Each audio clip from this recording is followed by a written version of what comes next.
یہ اب آئیے ہم مطالعہ شروع کرتے ہیں. فرمایا یسبح للہ ما فی السماوات و ما فی الارض. اللہ کی تسبیح کرتی ہے ہر وہ شے جو آسمانوں میں ہے اور ہر وہ شے جو زمین میں ہے. یہ بات اب نوٹ کر لیجئے کہ ان 10 صورتوں میں جو سورہ حدید سے سورہ تحریم تک ہے، 5 صورتیں وہ ہیں جن کا آغاز تسبیح باری تعالیٰ سے ہوتا ہے. 5 کا بغیر کسی تمہید کے شروع ہو جاتا ہے. سورہ منافقون، اذا جاءک المنافقون قالوا نشهد انک لرسول اللہ. شروع میں کوئی تمہیدی مضمون نہیں ہے، تسبیح کا، حمد کا کوئی ذکر نہیں.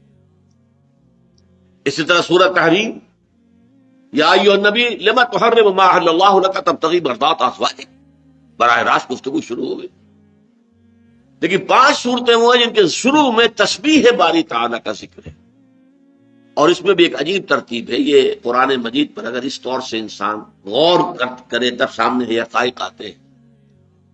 ایک انداز ہے سبح للہ ما فی السماوات والارض، ماضی کا صیغہ آیا. اللہ کی تسبیح کرتی ہے ہر وہ شے جو آسمان میں ہے اور زمین میں ہے. یہ سورہ حدید ہے. اس کے بعد سبح للہ ما فی السماوات وما فی الارض. اب یہ تاکید کا انداز بڑھ گیا. تسبیح کرتی ہے اللہ کی ہر وہ شے جو آسمانوں میں ہے اور ہر وہ شے جو زمین میں. ایک لفظ کا اضافہ ہو گیا لیکن فعل ماضی. اس کے بعد ہم دیکھتے ہیں 2 صورتوں میں مضارع کا مفہوم آ رہا ہے. یسبح للہ ما فی السماوات وما فی الارض الملک القدوس العزیز الحکیم. سورہ جمعہ. یہ فعل مضارع سے شروع ہوا. سبح یسبح، یسبح للہ ما فی السماوات وما فی الارض لہ الملک ولہ الحمد. یہ ہے سورہ طہ. تو ایک ہی تسبیح کے مضمون کو اس کے ایمفیسس کے اندر تدریجاً ارتقاء. سبح للہ ما فی السماوات والارض، سبح للہ ما فی السماوات وما فی الارض، یسبح لہ ما فی السماوات والارض، یسبح للہ ما فی السماوات وما فی الارض. یہ جو اسلوب ہے اس میں جو تاکید کا، ایمفیسس کا تدریجی ارتقاء ہے اسے سامنے رکھنا چاہیے. اب پہلی بات سمجھیے تسبیح کہتے کسے؟ تسبیح کرتی ہے کیا معنی؟ ہم کہتے ہیں سبحان اللہ سبحان اللہ سبحان اللہ، یہ تسبیح ہے. اصل میں سبح یسبح کا مادہ عربی زبان میں آتا ہے کسی شے کے تیرنے کے لیے. پانی کی سطح پر کوئی چیز چل رہی ہے، یہ تیر رہی ہے. خلا میں کوئی سیارہ جو ہے اپنے مدار میں حرکت کر رہا ہے، تیر رہا ہے، گرتا نہیں ہے. وہ اپنے اس مدار، اپنے اس لیول کو برقرار رکھتا ہے. اسی سے پھر اب فعل متعدی بنا کسی شے کو تیرانا. سبح للہ ما فی السماوات والارض، کسی شے کو تیرانے کا، اللہ کو تیرانے کا مطلب کیا ہے؟ کہ اللہ تعالی کی ذات کے ساتھ کوئی ایسا تصور شامل نہ کر دیا جائے جو اس کے شان کے شایاں نہ ہو. گویا کہ ہمارا یہ کہنا اللہ پاک ہے کس بات سے؟ ہر نقص سے، ہر عیب سے، ہر عجز سے، ہر احتیاج سے، ہر کمزوری سے، ہر ذوق سے پاک ہے. وراء الورا ثم وراء الورا ثم وراء. یہ ہے تسبیح کہ ذات باری تعالیٰ کے ساتھ کوئی ایسا تصور لاحق نہ ہو جائے جو اس کی شایان شان نہ ہو. سبح للہ ما فی السماوات والارض. کائنات کی ہر چیز تسبیح کرتی ہے اللہ کی. ہر چیز اللہ تعالیٰ کو اس کے مقام رفیع کے اوپر بیان کر رہی ہے. اور اس میں اتنا زور ہے، سورہ بنی اسرائیل میں فرمایا تسبح لہ السماوات السبع والارض ومن فیہن وَإِن مِّن شَيْءٍ لَّا يُسَبِّحُ بِحَمْدِهِ وَلَٰكِن لَّا تَفْقَهُونَ تَسْبِيحَهُمْ إِنَّهُ كَانَ حَلِيمًا غَفُورًا. 7 آسمان اور یہ زمین اور جو کچھ ان میں ہے وہ اللہ کی تسبیح میں لگے ہوئے ہیں. کوئی شے نہیں ہے جو اللہ کی تسبیح اور حمد میں نہ لگی ہوئی. وَإِن مِّن شَيْءٍ لَّا يُسَبِّحُ بِحَمْدِهِ وَلَٰكِن لَّا تَفْقَهُونَ تَسْبِيحَهُمْ، لیکن تم ان کی تسبیح کو سمجھ نہیں سکتے، جان نہیں سکتے. یہ کائنات کی سطح پر جو اللہ کی تسبیح ہو رہی ہے کس معنی میں ہو رہی ہے؟ ہم تو کہتے ہیں سبحان اللہ سبحان اللہ سبحان اللہ، سبحان الملک القدوس سبحان الملک القدوس سبحان الملک القدوس، یہ ہماری تسبیح ہے۔ کائنات کی ہر شے جو تسبیح کر رہی ہے وہ اس اعتبار سے کہ وہ اپنے وجود سے اس بات کا ثبوت دے رہی ہے کہ میرا پیدا کرنے والا ہر ذوف، ہر احتیاج اس سے پاک ہے، اعلیٰ ہے، عرفہ ہے، منصہ۔ جیسے دیکھیے کہیں کوئی تصویر لگی ہوئی ہو تو وہ تصویر اپنے وجود سے گواہی دے رہی ہے کہ میرا مصور جس نے مجھے بنایا ہے اناڑی ہے یا ماہر ہے۔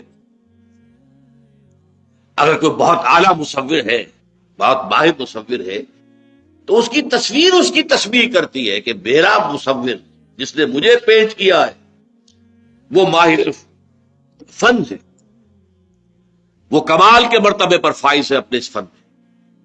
اسی طریقے سے کائنات کا ذرہ ذرہ گواہی دے رہا ہے ہمارا پیدا کرنے والا، ہمیں چلانے والا، ہمیں وجود عطا کرنے والا، ہمیں برقرار رکھنے والا، وہ ہر عیب سے، ہر نقص سے، ہر ضعف سے، ہر کمزوری سے، ہر احتیاج سے پاک ہے، اعلیٰ ہے، عرفہ ہے، منزہ ہے، مبرک ہے۔ یہ ہے کائناتی تسبیح، کائنات کا ذرہ ذرہ تسبیح کرنا۔ البتہ اس میں ایک امکان اور بھی ہے جو آیت میں نے آپ کو سورہ بنی اسرائیل کی سنائی ہے، وَلَٰكِن لَا تَفْقَهُونَ تَسْبِيحَهُمْ، تم ان کی تسبیح کو نہیں سمجھ سکتے، جبکہ یہ تسبیح جو میں نے بیان کی یہ تو ہماری سمجھ میں آ گئی کہ کائنات کی ہر شے اپنے وجود سے گواہی دے رہی ہے کہ میرا پیدا کرنے والا ایک کامل ہستی ہے، جس کے نہ علم میں کوئی کمی ہے، نہ حکمت میں کوئی کمی ہے، نہ اس کے قدرت میں کوئی کمی ہے، وہ کامل ہستی۔ تو یہ تو سمجھ میں آ گئی بات۔ قرآن کہہ رہا ہے وَلَٰكِن لَا تَفْقَهُونَ تَسْبِيحَهُمْ، تم ان کی تسبیح کو نہیں سمجھ سکتے۔ اس کا کیا مطلب ہے؟ عین ممکن ہے کہ اللہ نے ہر شے کو ایک زبان عطا کی ہو اور وہ اپنی زبان میں اللہ کی تسبیح بھی کر رہے ہو، سبحان اللہ کے مالا بھی جپ رہے ہو، عین ممکن ہے۔ قرآن مجید سے یہ ثبوت تو ملتے ہیں کہ پرندے حضرت داؤد علیہ السلام کے ساتھ مل کر تسبیح کرتے تھے، پہاڑ تسبیح کرتے تھے۔ جب حضرت داؤد علیہ السلام صبح کے اوقات میں in the small hours of the morning جنہیں آپ کہتے ہیں، جو تہجد کا وقت ہے، اس وقت جب اللہ کے حمد کے ترانے الاپتے تھے، اس لیے کہ زبور جو ہے جو حضرت داؤد کو دی گئی وہ زبور کیا ہے؟ وہ حمد خدا بندی کے ترانے ہیں، مزمور، اور ان کو بہت ہی یوں سمجھیے کہ غنائیہ انداز کے اندر پڑھا جاتا ہے۔ اور حضرت داؤد کو اللہ تعالیٰ نے جو لہن عطا کیا تھا، ان کے گلے کے اندر جو ہے باقاعدہ ایک ساز اللہ نے پیدا کر دیا تھا، لہذا وہ جب اپنی اس کیفیت میں، وجہ کی کیفیت میں جب اللہ کی حمد کے ترانے الاپتے تھے تو پرندے اور پہاڑ ان کے ساتھ شامل ہو جاتے۔ یہ قرآن سے ثبوت ہے۔ پرندوں کی اپنی بولی ہے، اپنی بولی میں وہ اللہ کی تسبیح کرتے ہیں، پہاڑوں کی اپنی زبان ہے، اور اسی کا ذکر آیا ہے سورہ حامیم السجدہ کے اندر بھی۔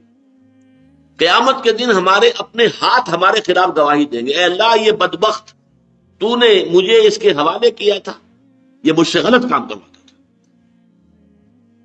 ہمارے ہاتھ گواہی دیں گے، ہماری کھالیں ہمارے خلاف گواہی دیں گے، اور ہم حیران ہو کر کہیں گے میری کھال، میرے ہاتھ، میرے پاؤں، میری آنکھیں میرے خلاف گواہی دے رہی، لما شہدتم علینا، تم کیوں ہمارے خلاف گواہی دے رہی ہو؟ تو وہ چیزیں کہیں گی ہمارے اعضاء، کیا کہیں گے؟ انطقنا اللہ الذی انطق کل شیء، آج ہمیں بھی گویائی اور نطق عطا کر دیا اس ذات نے جس نے ہر شے کو گویائی عطا کی۔ تو اس سے بھی معلوم ہوتا ہے کہ ہر شے کو اللہ نے کوئی گویائی دی ہے، ہر شے کو کوئی نطق عطا کیا ہے، اور وہ اپنی اسی گویائی کے مطابق، اپنے اسی نطق کے مطابق اللہ کی تسبیح کرتا۔ اچھا یہاں نوٹ کیجئے، یہ جو ایک کانسیپٹ ہے تسبیح کا، یہ ایک نیگیٹو کانسیپٹ ہے۔ اللہ پاک ہے اس سے کہ کوئی ضعف ہو، کوئی کمزوری ہو، کوئی احتیاج ہو، ان چیزوں سے پاک ہے، یہ ایک نیگیٹو کانسیپٹ ہے۔ حمد جو ہے وہ ایک پازیٹو کانسیپٹ ہے۔ اللہ تعالیٰ کی ذات تمام صفات کمال سے متصف ہے، تمام خوبیاں بتمام و کمال اس کی ذات میں موجود ہیں. ہمیں جو کچھ فیض حاصل ہو رہا ہے اس کا منبع اور سرچشمہ ذات باری تعالی ہے. یہ پازیٹو سائیڈ ہے اسی کا. اسی کو کہتے ہیں یہ نیگیٹو اور پازیٹو. تسبیح سبحان اللہ اور حمد الحمدللہ. سبحان اللہ میں اللہ تعالیٰ کی ذات کو ہر عیب سے، ہر نقص سے، ہر کمی سے، ہر ضعف سے، ہر احتیاج سے منزہ قرار دینا، اعلیٰ ورفع قرار دینا، مبرہ قرار دینا، یہ تسبیح ہے. اور یہ بات ماننا کہ تمام صفات کمال اللہ تعالیٰ کی ذات میں بتمام و کمال موجود ہے. قدرت ایک صفت ہے اعلیٰ، وہ اعلیٰ کل شیء قدیر، وہ ہر چیز پر قادر. علم ایک صفت ہے، اعلیٰ صفت ہے. ہوا بکل شیء علیم، وہ ہر چیز کا علم رکھنے والا ہے، وہ بصیر ہے، وہ سمیع ہے. تمام کمالات جو ہے اس کی ذات میں جمال ہے. یہ حمد ہے. اب میں آپ کو ایک حدیث سنا رہا ہوں، یہ جامع ترمذی میں ہے. راوی ہے حضرت عبداللہ ابن عمرو بن العاص رضی اللہ تعالی عنہما. عن عبد الله بن عمرو بن العاص رضی اللہ عنہما قال قال رسول اللہ صلی اللہ علیہ وسلم التسبیح نصف المیزان. تسبیح سے میزان معرفت خداوندی اس کا پلڑا آدھا بھر جاتا ہے. وَالْحَمْدُلِلَّهِ تَمْلَأُهُ، اور الحمدللہ سے وہ پورا ہو جاتا ہے. آدھی معرفت ہے تسبیح سبحان اللہ، اور آدھی معرفت ہے الحمدللہ. اس کی وجہ کیا ہے سوچ لیجئے.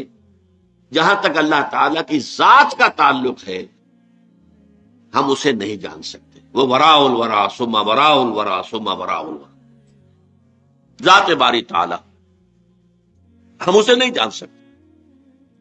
ہمارے فہم سے، ہمارے تصور سے، ہمارے تخیل سے بعید از بعید، بعید از بعید، بعید از بعید. وراء الورا ثم وراء الورا ثم وراء. اللہ تعالی کی ساری معرفت جو ہمیں حاصل ہوتی ہے صفات سے ہوتی ہے، اور صفات یا تنزیہی ہے سبحان اللہ، اللہ پاک ہے ہر نقص سے، ہر عیب سے، ہر ضعف سے، ہر احتیاج سے. الحمدللہ، اور تمام صفات کمال اس کی ذات میں جمع. تو التسبیح نصف المیزان، تسبیح سے میزان آدھی ہو جاتی ہے.